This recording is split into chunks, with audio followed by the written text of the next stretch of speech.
So what So makes your explanation better than my one? actually nothing. So where do we go from there?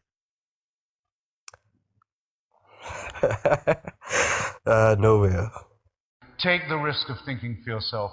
Much more happiness, truth, beauty, and wisdom will come to you that way. Thank you. Thank you to my patrons.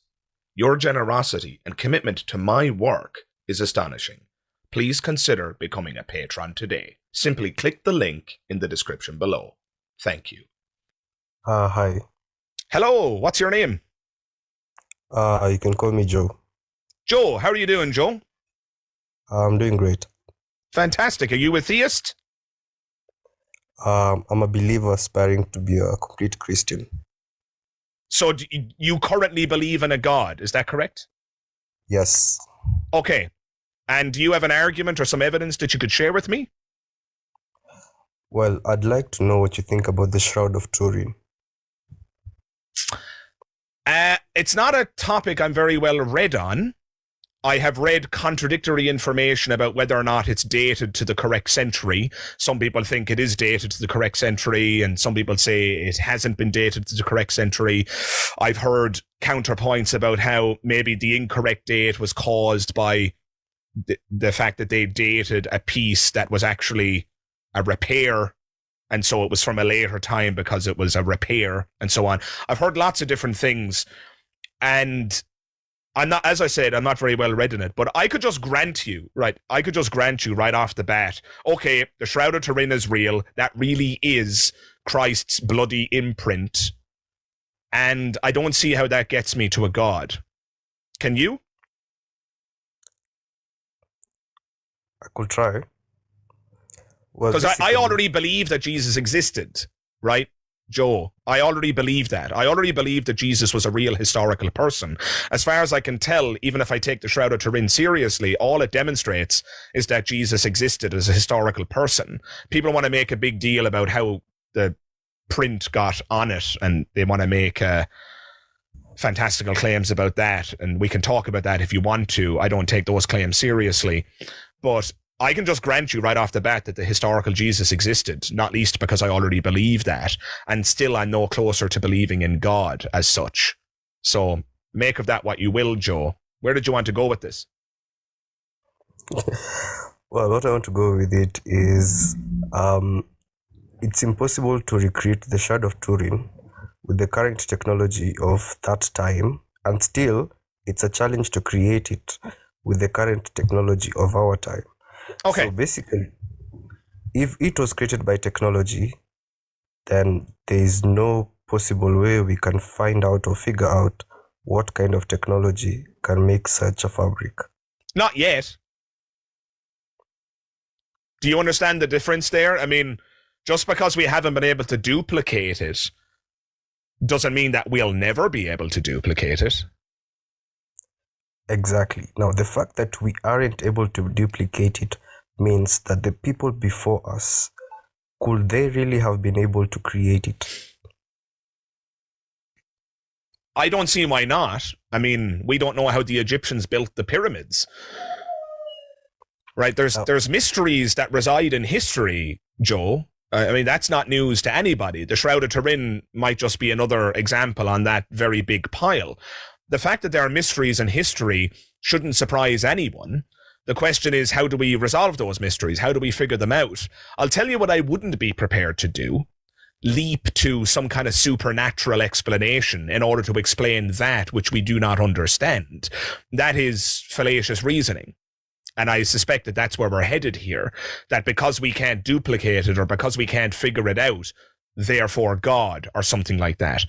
This would be fallacious in the extreme, Joe. It's no different at the level of principle to looking in the sky and seeing a strange object and saying, I don't know what that is and I can't explain it. Therefore aliens, right? This is what human beings have done all throughout history. We didn't understand what thunder and lightning were, so we thought Zeus was throwing his lightning bolts. We didn't understand what epilepsy was, so we thought people were demon-possessed. We didn't understand what potato blight was or crop failure, and so we blamed the witch that lived next door, and then we burned her alive, and so on. We need to be very careful with how we reason. Otherwise, we risk engaging in the exact same kind of theorizing and illogical leaps that our ancestors did.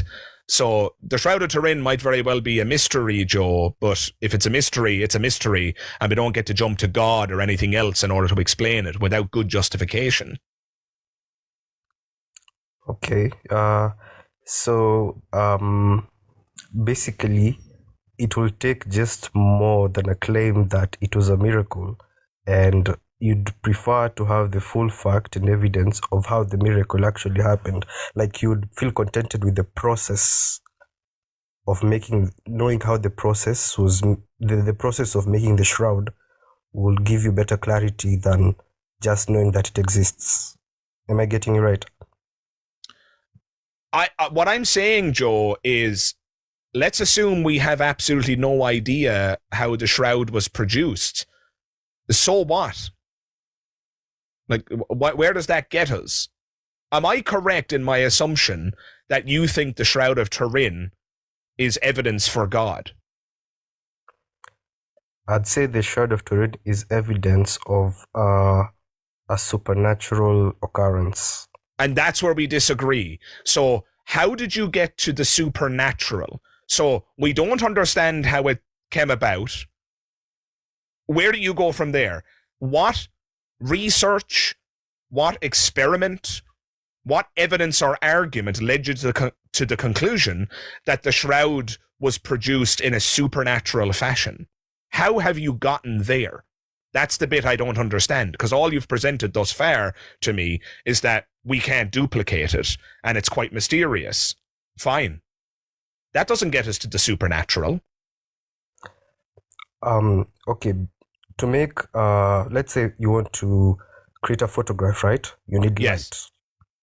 And you need light to reflect from an object in order to create a photograph, right? Yeah. So even though the Shroud of Turin is a photosensitive, it is a wrap of the whole body. Basically, there was no way light could penetrate into the body or around the body. Light came from the body itself. That's what the assumption is. Well, that's a claim, but I see no reason to accept that claim, right? Just because light couldn't act in the way that you assert, and that I agree with, right? Light is not going to bend around a body or travel through a body. I understand the reasoning that's at play. But isn't it possible that there are other ways that this could have been produced? Like, maybe it wasn't actually a body as such, right? Maybe it's some kind of an artistic technique that was done here, and that it's not an imprint of light as such. Maybe it's a pigmentation. Maybe it's something else. Maybe it's a process that we're unaware of. Maybe it's something we haven't discovered yet.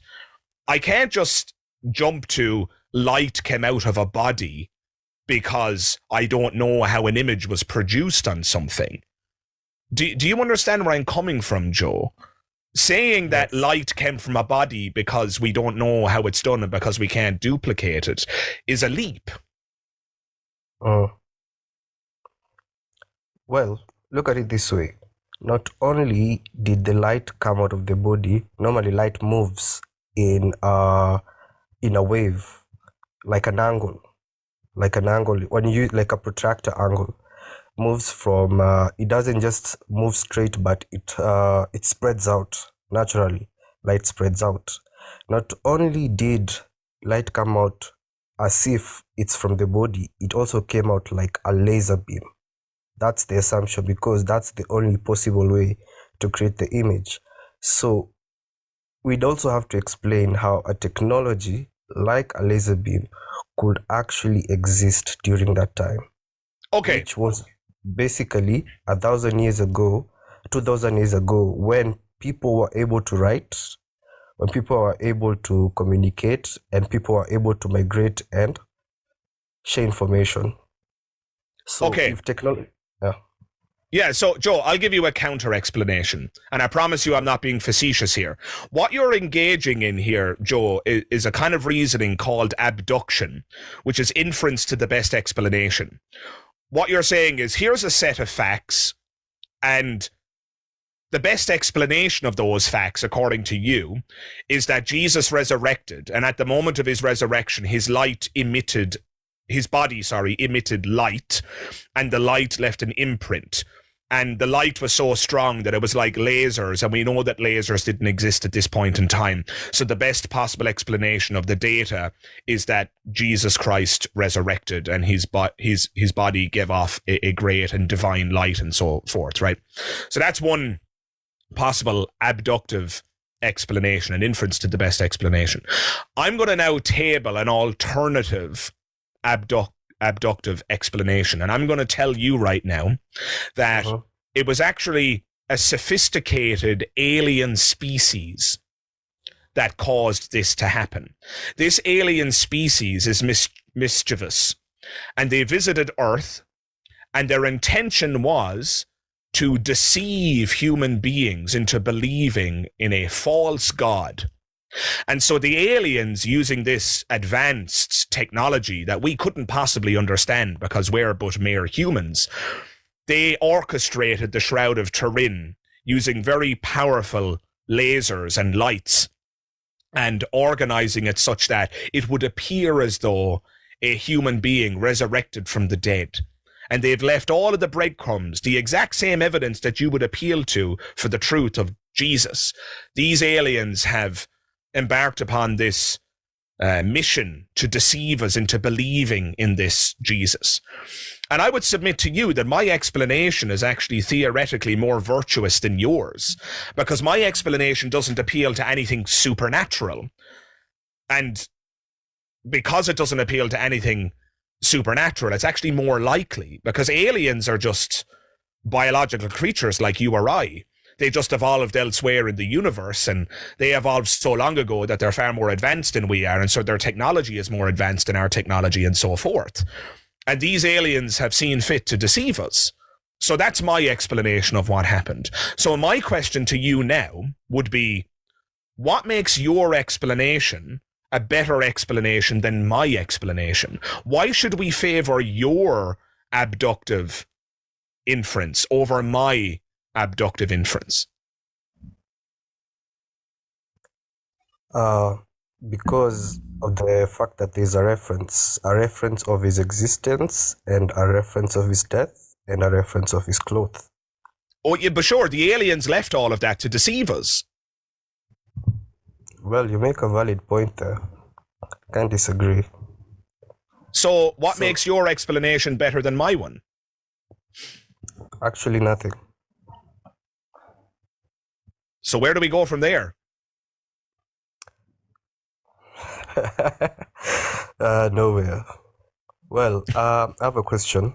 Final question before I leave. If you were, Fair enough. Go for it. if you were to witness witchcraft in action, would that make you believe, or would you also see it as the fact that you don't know how a witch doctor does it, you wouldn't really buy it? It would have to be demonstrated to me that it was actually witchcraft. You see, the problem we're having, and the problem I'm having with claims of witchcraft and other supernatural things, is that it's very difficult to verify the supernatural, right? How do I tell the difference between magic and a sufficiently advanced technology? If I got in a time machine and I went back to the medieval period with an iPhone, people would probably think I was some kind of sorcerer because they wouldn't understand the technology. And yet, an iPhone in today's world is an utterly trivial item that nobody is tempted to believe anything supernatural about, right? So you show me the witchcraft, and my very first thought is going to be, okay, that looks rather spooky and strange, and I don't know how that happened. But I can't leap from, I don't know how this happened, to therefore witchcraft. This is the exact same problem that was occurring when we spoke about the Shroud, where you seem to be compelled by the Shroud because we don't know how it happened. And so, strangely, we've come full circle, and the same problem is repeating itself. I'm the guy who looks at things that I can't explain and holds his hands up and says, I can't explain that. And then that's just the end of it. That's just the end of it. If I don't know how something happened, I just have to admit I don't know. Now, it's not the end in terms of the investigation. We can continue questioning and investigating and thinking about it. And hopefully, we will one day have an answer to the questions that perplex us. But we have to be open to the possibility that we may never have answers to the questions that we have. And if we don't have answers, it's not acceptable to just insert a supernatural explanation. That just doesn't work. That's called supernaturalism of the gaps, or God of the gaps. Inserting a supernatural explanation where we can't think of something better. And that's fallacious in the extreme. So I know that's quite a long answer, Joe. Forgive me for that. But that's kind of how I would respond to an alleged instance of witchcraft. Nice. The reason I was asking that question is I've noticed that you're a curious person and you're willing to learn and see. So I think you'd have fun coming to my country and actually maybe a documentary or maybe sightseeing. And I think you'd have fun investigating the cases, not even the cases, visiting the actual areas that witchcraft occurs. Someday, perhaps, Joe. Someday. We shall see. I'll keep that in mind. But if there's nothing else, Joe, I really appreciate you joining today, and thank you very much for the interesting back and forth. Okay, thank you. All the best. Bye-bye.